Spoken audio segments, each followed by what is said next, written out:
आदाब। सत्य कनेक्शन के सभी सोशल मीडिया प्लेटफॉर्म पर आपका बहुत बहुत स्वागत है और आपके साथ मैं अदनान खान।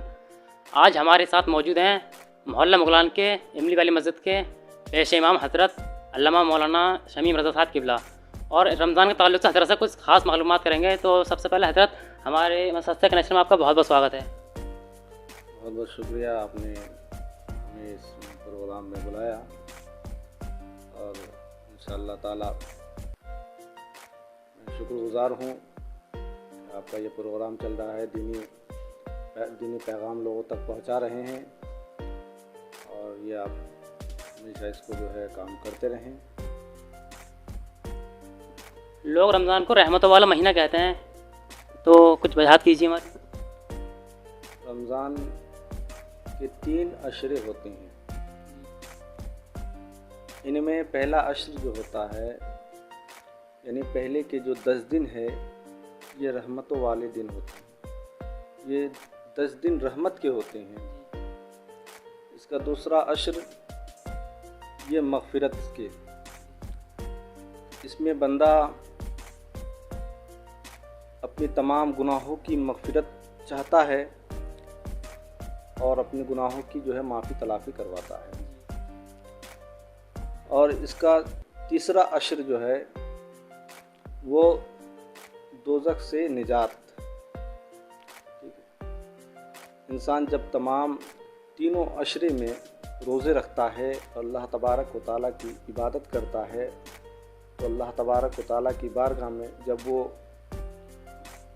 आखिरी अशरे में दुआ करता है तो उनके तमाम गुनाहों को माफ़ फरमा दिया जाता है और उन्हें जहन्नम की आग से अल्लाह तबारक व तआला निजात अता फरमाता है। रोज़ा क्या है हज़रत? लोग रोज़ा रखते हैं, रोज़ा होता क्या है?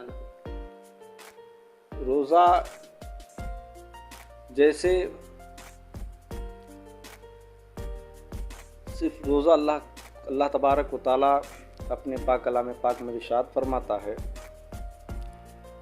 या अय्युहल्लज़ीना आमनू कुतिबा अलैकुमुस्सियाम कमा कुतिबा अलल्लज़ीना मिन क़ब्लिकुम लअल्लकुम तत्तक़ून। ऐ ईमान वालो, तुम पर रोज़े फ़र्ज़ किए गए जैसा कि अगलों पर रोज़े फ़र्ज़ थे। तो रोज़ा सिर्फ़ और सिर्फ हमारे लिए, सिर्फ ख़ास हमारे लिए फ़र्ज़ नहीं है, बल्कि और नबी की उम्मतों पर भी रोज़ा फ़र्ज़ था। लेकिन हमारे आका सल्लल्लाहु ताला अलैहि वसल्लम पर यह ख़ास रमज़ान शरीफ का महीना जो है फ़र्ज़ हुआ, इसलिए हम इस महीने में रोज़े रखा करते हैं। और रोज़े रखते हैं तो इस, जैसे कि मैंने बताया आपको, ये इसमें 3 अशरा होता है। जब इन 3 अशरे को इंसान मुकम्मल तरीके से अदा करता है तो अल्लाह तबारक व तआला से जब वो अल्लाह तबारक व तआला को जब वो राज़ी कर लेता है तो अल्लाह तबारक व तआला उनके दर्जात में बुलंदियाँ अता फरमाता है। रोज़ा नाम है सुबह सादिक से लेकर यानी गुरूब आफ्ताब तक भूखे रहना। और जैसे सिर्फ भूखे रहने का नाम रोज़ा नहीं है, भूख प्यास के साथ साथ तमाम यानी फहशा बातों से दूर रहना, गाली गलौज से दूर रहना, यानी जिस्म के हर आज़ा का रोज़ा होता है। ठीक है, गलत सुनना नहीं, चुगलखोरी नहीं करना, इन तमाम जो है गुनाह सगाइर कबाइर से बचे रहना, इस चीज़ का नाम रोज़ा है। भूख प्यास के साथ साथ गुनाह सगाइर व कबाइर से बचना जो है भी ज़रूरी है। क्या रोज़े का एहतराम हर मुसलमान फ़र्ज़ है? रोज़े का एहतराम हर मुसलमान, हर शख्स के लिए जो है ज़रूरी है। अब इस रोज़े के एहतराम के ताल्लुक़ से आपको मैं एक वाक़या बताऊं कि मुल्क शहर बसरा में एक मजूसी रहता था। वो उनका लड़का बाज़ार में लोगों को दिखा के खाना खाता था। तो उस मजूसी ने अपने बच्चे को देखा कि रमज़ान में मुसलमान रोज़े रखते हैं और ये लड़का जो है रोज़ेदार के सामने खाना तनावुल कर रहा है, तो इन्हें ये बर्दाश्त नहीं हुआ। इन्होंने अपने बच्चे को ज़ोर से एक थप्पड़ मारा। और कहा बेटा कि रोज़ेदार के सामने मुसलमानों का रोज़ा है और तुम रोज़ेदार के सामने खा रहे हो, पी रहे हो। तो फिर कुछ अरसे के बाद इस मजूसी का इंतकाल हो जाता है। जब मजूसी का इंतकाल हो जाता है, यानी इंतकाल का वक्त करीब आता है, नज़ा का वक्त करीब आता है, तो फरिश्तों का हुजूम आता है और फरिश्ते अपनी ज़ुबान पर जारी रखते हैं जो है कलमा तैयब और कलमा शहादत जारी रखते हैं। तो आप उस वक्त कलमा पढ़ लेते हैं। जैसे ही ये मजूसी कलमा पढ़ता है, ठीक है, तो वो मुसलमान हो जाता है। तो मैं आपको बताना चाहूँगा कि वो मजूसी जब इंतकाल कर जाता है तो एक उस मजूसी के घर के बराबर में पड़ोसी में एक आलिम दीन रहते थे। तो उन्होंने ख्वाब में देखा कि मजूसी जो है जन्नत के बहारों में टहल रहा है, जन्नत के बहारों में टहल रहे हैं।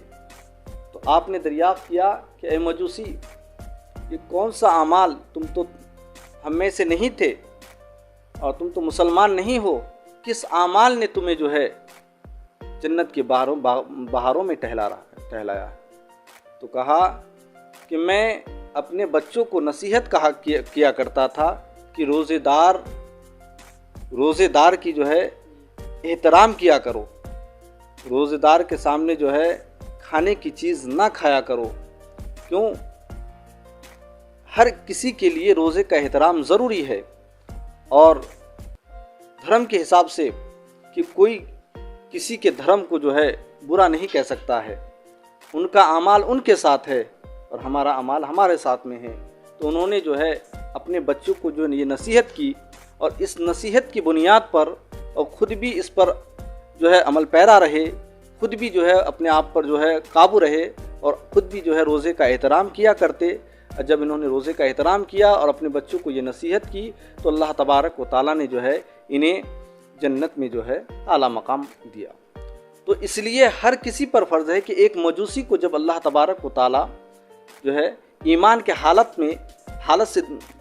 हालत से दुनिया में बुला, यानी अपने तरफ बुला सकता है, तो अब जो बदर्ज औला मोमिन होगा, जो मोमिन है, तो वो मोमिन बदर्ज औला इसका जो है ज़्यादा से ज़्यादा जो है इन्हें शर्फ हासिल होगा, ज़्यादा से ज़्यादा अमल हासिल करेंगे।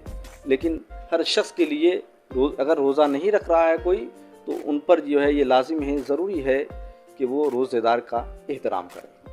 अगर तरावी होती है, तरावी क्या होता है ये बताना चाहेंगे आप हमारे नाज़रीन को? हाँ, तरावी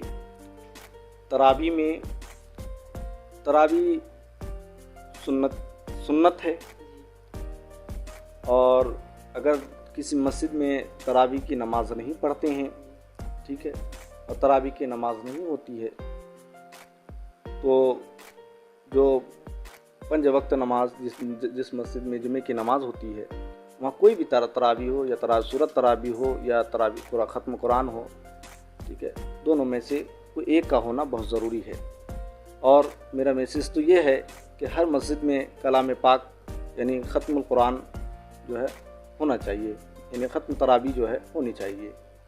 बहरहाल हर मस्जिद में तरावी की नमाज इसलिए अदा करते हैं कि कहा गया है कि रमज़ान शरीफ में जो रोज़े रखते हैं और रोज़े के साथ जो नमाज़ों का ज़िक्र आया है, तो उसमें खुसूसी जो नमाज का ज़िक्र आया है तो नमाज तरावी का ज़िक्र आया है।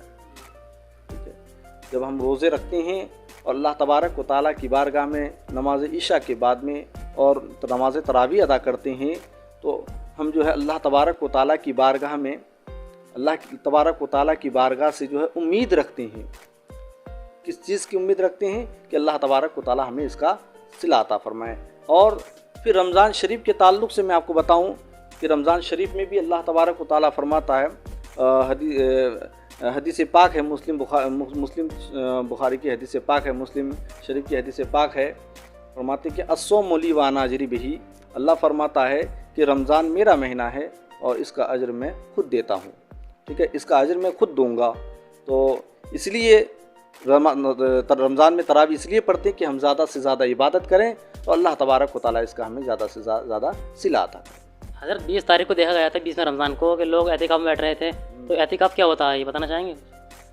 हाँ, एतिकाफ का मसला ये है कि हर मस्जिद में जिसमें 5 वक्त नमाज होती हो और जिसमें जुमे की खुतबा दी जाए, तो उसके ताल्लुक़ से मैं आपको बताऊंगा कि हो और जिसमें जुमे की खुतबा दी जाए, तो उसके ताल्लुक़ से मैं आपको बताऊंगा कि जुमा जिसमें 5 वक्त नमाज हो और जुमे की खुतबा दी जाए, तो 20 रमज़ान की यानी शाम से यानी मगरिब से पहले पहले एतिकाफ़ की नियत करके यानी 29 तारीख यानी चाँद देखने तक वो एतिकाफ़ में रहेगा। इसको एतिकाफ़ कहते हैं। अच्छा, ये एतिकाफ़ किसको कहते हैं और एतिकाफ़ जो है कि कितनी किस्में हैं? तो एतिकाफ़ की भी कुछ किस्में हैं। एतिकाफ़ की जो है 3 किस्में हैं, यानी एतिकाफ़ की 3 किस्में हैं। एक सुन्नत एतिकाफ़, ठीक है। सुन्नत एतिकाफ़ वो एतिकाफ़ है कि जो आम तौर पर रमज़ान करीम के आखिरी अशरे में होता है, क्योंकि हुज़ूर सल्लल्लाहु ताला अलैहि वसल्लम जो है हर रमज़ान के आखिरी 10 रोज़ यानी एतिकाफ़ यानी जो है एतिकाफ़ किया, और आखिरी अशरे में जो है किए जाने वाले एतिकाफ़ को जो है सुन्नत मौक़िदा कहते हैं।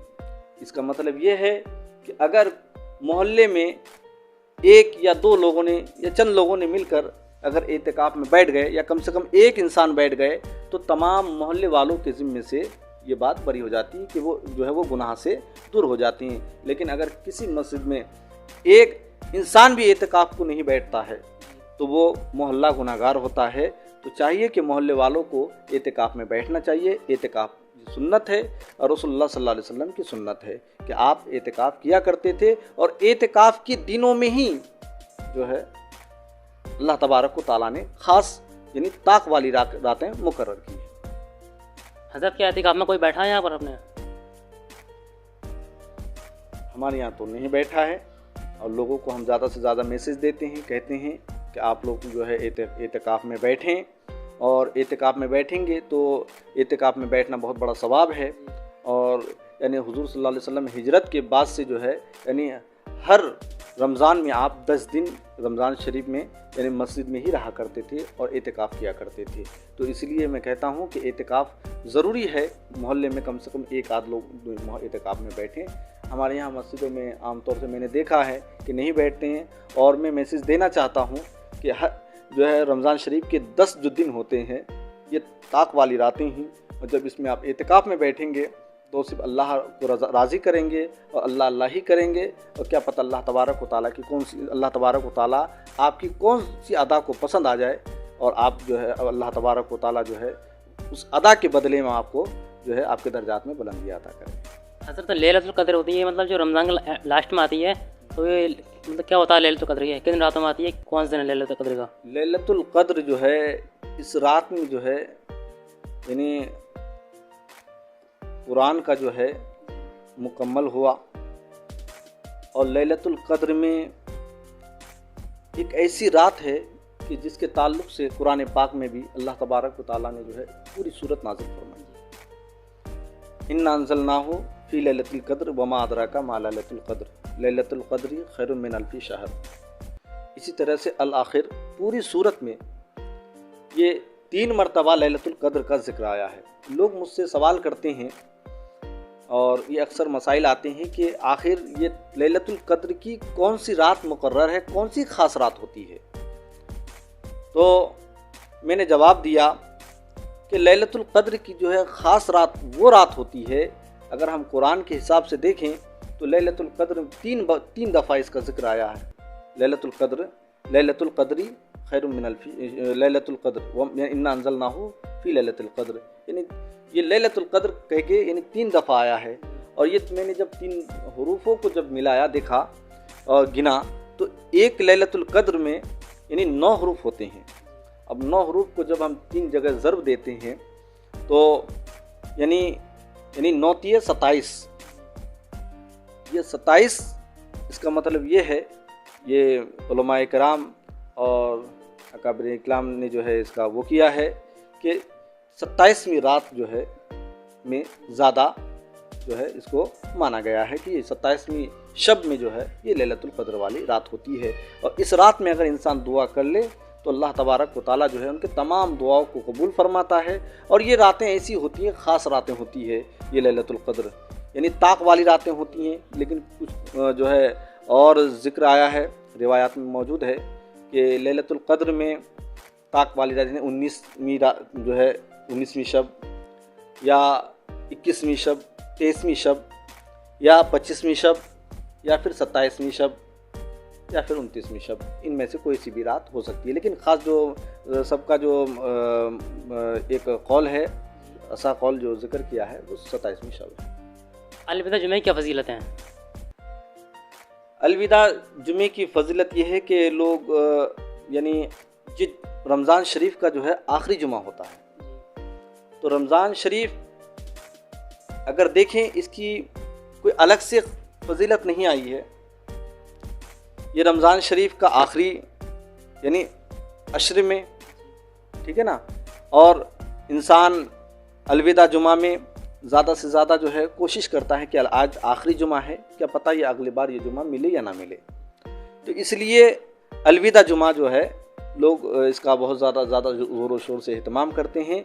इसकी कोई ख़ास जो है नई अलग से नई फजीलत नहीं आई है। लेकिन हाँ, मैं आपको इस बात का जो है साफ वाज़े करता हूँ कि अलविदा जुमा या रमज़ान शरीफ का आखिरी जुमा होता है और इसमें लोग ज़्यादा से ज़्यादा जो है इसका जो कहते हैं कि अब क्या पता अगले बार मिले या ना मिले। तो मेरा ये मैसेज है कि अलविदा जुमा क्योंकि रमज़ान को समेट देता है, इसके बाद फिर कोई दूसरा जुमा अलविदा का यानी उस रमज़ान शरीफ के महीने में नहीं आता है। फिर अगले बार में अगले साल में ये जुमा आता है। और जुमा वैसे भी तमाम यानी जुमा हफ्तों की ईद है, यानी जुमा सैयदुल अय्याम है, यानी हफ्ते के दिनों का सरदार है, ठीक है। तो वैसे भी अल्लाह के रसूल सल्लल्लाहु अलैहि वसल्लम फरमाते हैं कि जो कसरत के साथ मुझ पर मेरे आल पर दुरूद पाक पढ़ते हैं, ठीक है, तो उनके लिए जन्नत वाजिब हो जाती है। अगर हज़रत बात किया ज़कात की, तो ज़कात किन लोगों को फ़र्ज़ है, बताएंगे आप? ज़कात हर मालिक निसाब, आकिल बालिग और हर मालिक निसाब पर ज़कात फ़र्ज़ है। ज़कात यानी जिनके पास इस वक्त 26 से 30 हज़ार रुपये के करीब मौजूद होता है तो वो मालिक निसाब होता है। और शरीयतन जो कहा गया है कि जिनके पास 7.5 तोला सोना या 52.5 तोला चांदी है वो मालिक निसाब है। लेकिन ये जदीद मसाइल के मुताबिक इस वक्त वही मालिक निसाब है कि जिनके पास 26 से यानी 28 या 30 हज़ार रुपये हैं तो वो मालिक निसाब होता है, उन पर ज़कात फ़र्ज़ है। और ज़कात फ़र्ज़ ये है कि वो तो सबको मालूम है कि 1000 में 25 रुपये ज़कात है, ठीक है। और अगर बात किया फ़ितरे की अदायगी की, तो क्या फ़ितरे की अदायगी हर शख्स पर वाजिब है? हाँ, फ़ितरे की अदायगी का मसला ये है कि हर इंसान पर, चाहे वो रमज़ान रखता हो या ना रखता हो, घर के बच्चे तक पर जो है फ़ितरा वाजिब है, फ़ितरा अदा करना है। फ़ितरे के ताल्लुक़ से कुछ लोग कहते हैं कि फ़ितरा किसको दिया जाए। अगर आपको हकीकतन मालूम है कि ये शख्स ज़्यादा यानी ज़रूरतमंद है और वो फ़ितरे के लायक है तो उनको दिया जाए फ़ितरा। जो गुरबा है, मसाकीन हैं, फ़कीर हैं, ऐसे लोगों को जो है यानी फ़ितरा दें। लेकिन अब इस वक्त अगर आपके अड़ोस पड़ोस में अगर कहीं मदरसे का काम हो रहा है या कहीं मदरसे की तामीर का जो है इंतज़ाम किया जा रहा है तो आप ज़्यादा से ज़्यादा जो है इन फ़ितरों को और ज़कात के पैसे को ज़्यादा से ज़्यादा यानी मदरसे में दें। और अगर मदरसे में काम चल रहा हो, क्योंकि खुद जो है मदरसे के कामों के लिए ही आया है ज़्यादा कि जो मदरसे में देंगे तो ये आपके लिए सवाब जारिया होगा। और मदरसे में भी आप जो है इसको अगर ज़रूरत सबसे पहले मदरसा है और मदरसे में पैसे की मतलब वहाँ काम होना है तो आप ध्यान जो है मदरसे की तरफ दें। हज़रत आलम इस्लाम को आप क्या पैगाम देना चाहते हैं अपनी तरफ से, मतलब मैसेज क्या देंगे? हम आलम इस्लाम को यही मैसेज देना चाहेंगे कि ज़्यादा से ज़्यादा जिस तरह हम और आप रमज़ान शरीफ में रोज़े रख कर और सौम व सलात की हम पाबंदी करके कर रहे हैं। और आगे भी आइंदा जो है मैं तमाम लोगों से यही गुजारिश करूंगा कि जिस तरह अब आप जो है सलात की जिस तरह नमाज की पाबंदी कर रहे हैं, यही पाबंदी आप जो है रमज़ान शरीफ के बाद भी कायम रखें। मैं ख़ास मेरा जो है पैगाम यही है।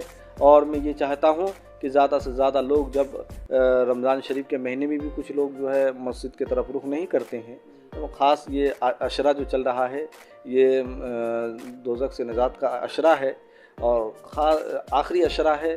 तो मैं चाहता हूँ कि अब भी वक्त है कि मस्जिद के दरवाजे पे आ जाएं, मस्जिद के अंदर आ जाएं और अपने तमाम गुनाहों से जो है माफ़ी मांगें और अल्लाह तबारक व तआला की बारगाह में जो है दुआ करें, अपने तमाम जो है अपने लिए भी दुआ करें और औरों के लिए भी दुआ करें।